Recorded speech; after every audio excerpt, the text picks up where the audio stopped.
if you focus on courage, then courage will expand and courage will grow in your life.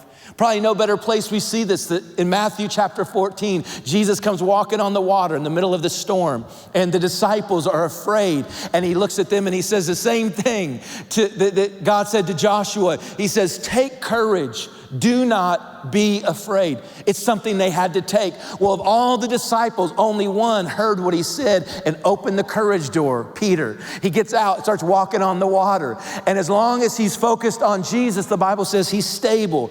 He's there, storm still raging, waves still up and down, but he's stable in the middle of it. But eventually, the Bible says, but when he saw the wind boisterous, all of a sudden he begins to sink. As long as he was focused on Jesus, he's stable. Because what you focus on grows. What you focus on expands. But when he saw the wind, when he focused on that, all of a sudden, he begins to sink. Think of it like a wheel. If you're on the outside of the wheel and the wheel begins to turn, your highs are really high and your lows are really low. Up, down, extremes. This is where most people live.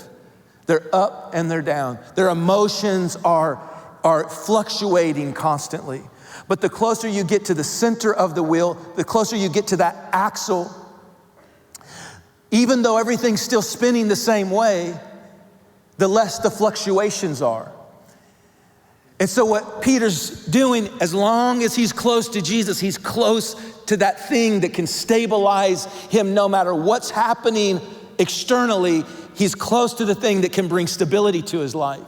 And so it is with us. Life is never gonna stop spinning, but what you can do is you can make a decision. I'm not gonna be on the fringe of this thing. I'm gonna get as close to God, as close to the one that I know can give me the courage I need so I can stabilize through life.